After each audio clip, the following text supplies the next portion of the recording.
so I was starting to tell the story. We were scheduled to be in Boston area for a series of programs in the Northeast.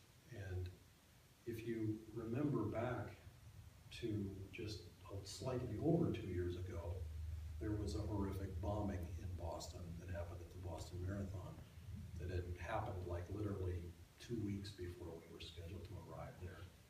And our topic was inner peace in a difficult world, or I don't know, something to that effect, something to do with inner peace. And I thought, you know, and the programs were advertised and the halls were rented and et cetera, et cetera. And I tried every way that I could think of to make a plane go to Italy and get back to Boston in time for the first of those lectures. And short of hiring an airplane for about $80,000, there was just, it was not going to happen. And so I just said, all right, Swamiji, we're not going to be at this program, we're going to be with you in Boston. And later on, we continued our trip to Italy because one of the very last interactions that we had with him when he was still in the body, we asked him directly and specifically, do you still want us to come? We knew he wasn't well, he wasn't feeling well. He said, yes, please come. So we came. He wasn't in the body, but we came. And I gave a talk in Assisi, and just before the talk, the thought struck me very clearly and dynamically that there was a reason, at least as far as we were concerned, there was a reason why we were not with him when he left his body. There was a reason why we couldn't even be with his body in Assisi at all. You know, his body came back to America while we were en route to Italy. He wasn't even there, etc. We just completely missed. And the reason was because we had had our time with his body. We lived with him in the same house for 6, 7 years, and immediately next to him for two or three more. We spent years with him. We didn't need that kind of time with his body. And for us, and the message that I was able to convey then, and I will convey again tonight, is his body was not the body that we installed in the Moksha Mandir yesterday morning at 7:15. His body is the body of his consciousness, the body of what he shared and what he gave to the world.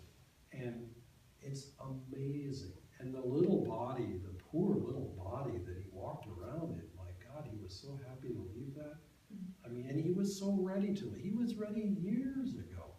In fact, I can remember an experience in, I want to say it was 1999, summer of 1999, where, you know, sometimes strange scheduling issues come up. And we were traveling in Switzerland with him. We had organized to drive from the place we were staying to the place where we would catch the train in Lugano. There was only one train to catch. You had to catch that one. It stops on the platform for between 90 seconds and 2 minutes. You know, you're either there waiting for it or you're not. And Swamiji had a way of wanting to spend as little time in a car as he could. He didn't like being in a car. It's kind of squashed his aura. He liked trains better, didn't like airplanes very well, but he put up with them because at least they covered great distances in a big hurry. But he asked someone how long it takes to drive from where we were staying to this train station, and the guy said some figure like 3 hours. Now, I would normally allow a whole extra hour. I mean, just, that's my nature. He thought, well, we could do it in 2.5 or something like that. Well, it turned out there was road construction. Even in Switzerland, they do sometimes have road construction. And it delayed and delayed and delayed. And I remember once we got past that, going, I mean, really fast, because we were late. And you know, wondering if this was going to cost us our lives as we drove. I mean, I was driving safely, but it was fast. And we got to the place to drop off the rental car, and then we were driving a taxi back to catch the train, and watching, and we got stuck in a stoplight right as the train was pulling into the station. And I thought, oh, there was no way. And the light finally changed, and we zipped into the parking lot, and then we had all this stuff to schlep. And, you know, he was in pretty good shape, but we had to run. We had to run down under the train tracks and up the stairs on the other side. And then there was this horrific moment where I thought, oh my God, I lost him for a second, and I didn't know where he was. I didn't know if he was on the train or off the train. I didn't know if he was behind me or ahead of me, because we got separated going through the stairs and up on the other side. You know, you think about that, analyze that for a moment. If he's on the train, you better be on the train. If he's not on the train, you better not be on the train. I mean, it's like you have to be wherever he is. And anyway, we all ended up on the train. We made the train. I don't know how. I think he stopped time. But I remember we sat down in our seats, and he was so out of breath that he was almost not breathing. And thank God he had a pacemaker, because I think it saved his life right in that moment. But he didn't say very much. But I think of all the times when he could have left the body, and in many ways would happily have left the body for all the struggles that he went through. But he didn't. Master kept him in the body. Master kept the drama going so that he could share certain things. And so there's this human part. There's this human story to tell, and in a few moments I wanted to show a very sweet presentation. I had not seen it before this. Just slides and elements of his life, many of which I had never seen until literally today. So we'll look at that. I say that because I wanted to balance the more abstract, his body is the body of his work. Well, okay, but he also had a human body, and he had a human life, and a human personality, and it's okay to relate to those, and it's okay to mourn the loss of those, because they were very precious to us. Most of us in the room knew him or had time with him in one way or another. Some of us more, some of us less, but the time that we spent with him was precious, whether it was measured in minutes or months. And one of the reasons why, I just read this today. Someone was writing about, she had been working with him in the 1970s, typing things and typing and retyping manuscripts that he would work on and correct. And he knew that she would come every day. You know, that was the schedule. In the afternoon, she would come with the mail and do whatever work needed to be done. But every day, he greeted her with, "Oh, you're here. Oh, wonderful, okay." Well, he could have taken that for granted, but he didn't. He did not take for granted the fact that she came. And it was like that for everyone. Each moment was its own moment. There were no assumptions that, oh, well, just because it was this way yesterday means it will be this way tomorrow. Every time it was fresh. And I remember in India coming back from morning sadhana, and Swamiji would be reading the newspaper, or he would be having his tea and he'd be reading a book or something. And you know, before we moved to India, we didn't live with him. We sometimes traveled with him. We spent time with him, but we didn't live with him. And initially, I didn't know sort of where are the boundaries here? How close are we allowed to get? Or you know, I didn't want to invade his space, his privacy, his, you know, and there were times when he could put a force field around his space. You know, when there was no, you did not move past the force field because there was a reason why he needed to concentrate on whatever it was.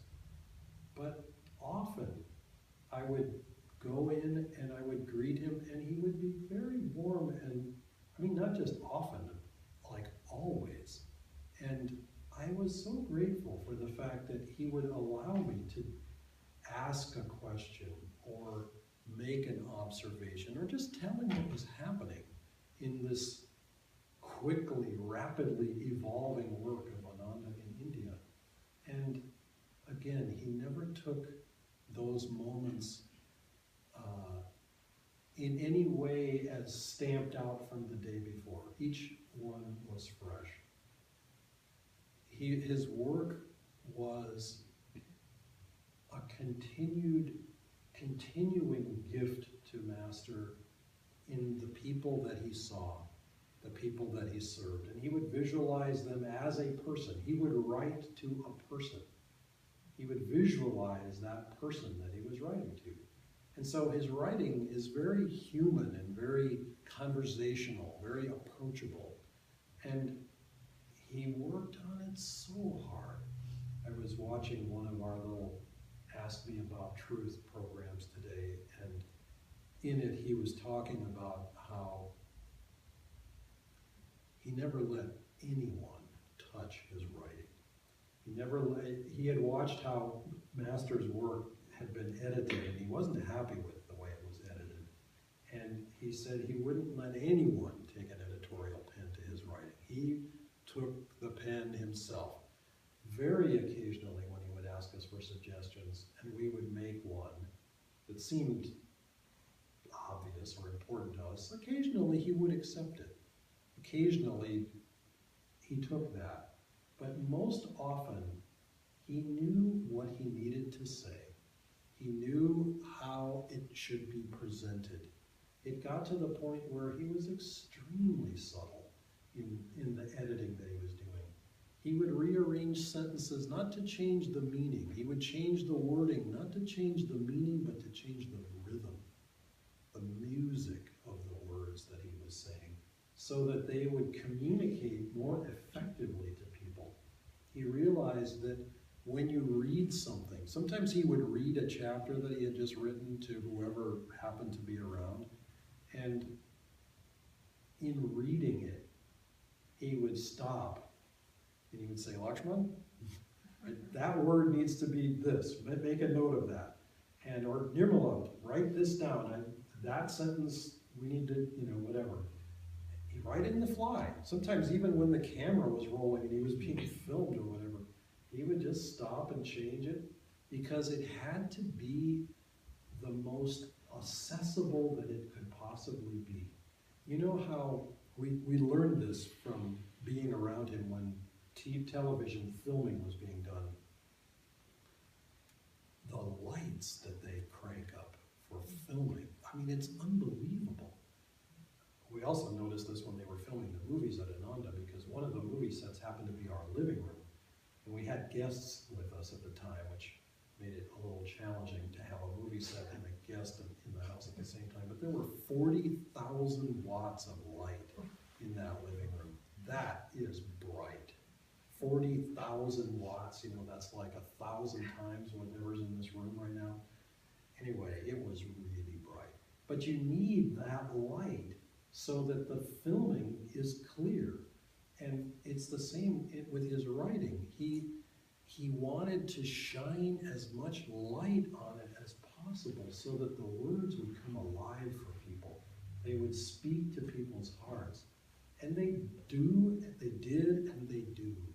And so much of what he gave was beyond just words on a page or notes on a page. It was the underlying movement of consciousness, the movement of inspiration. And the gift of that is impossible to really convey in words because it continues to evolve. And we are all of us blessed to have been part of that and to be part of that. And so I wanted this evening to honor both the impersonal which sounds cold, but as he explained to us time and time again, impersonal actually means warmer because less attached and less sort of demanding. Impersonal meaning always giving without thought of return, without thought of needing something back. But I want to focus both on the personal and the impersonal. And so the little programs that we'll watch, this little show has photos of Swamiji from many different, it begins with his birth and then even before his birth. So there's some very sweet pictures as an honor of the life that he lived. And then I have a handful, 12 or 15 beautiful, beautiful photographs from yesterday, from the procession, the ceremony of installing and bringing his body to the Moksha Mandir in a casket. And the place is unbelievably beautiful. And there are one or two things that are specifically not complete, so that next month when it's dedicated, we will see a couple of things that are not there yet. But the structure is finished. It's unbelievable. It's so beautiful. It's like people have been saying, and I think you can see this from those slides. It's like it dropped from the sky. All the while that this construction has been going on, the tulips are in bloom. Nirmala and I and Supriya and Chaitanya were up last weekend. A week ago Saturday, we were up singing for the tulip weekend. Hundreds and hundreds of people coming. And people who have come in other years would say, no, I don't remember that building. That seems new. And yet, they were a little confused because it looked so much a part of the scene that it looks like it's always been there. And anyway, it's really, really exquisite. So and then we'll have a little flower ceremony to follow that.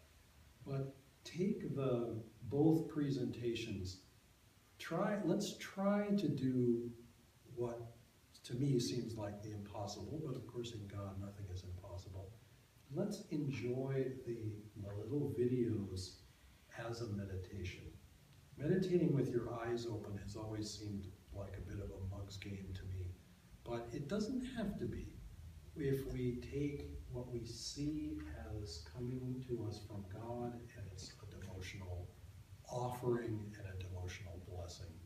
So we can turn the lights down now.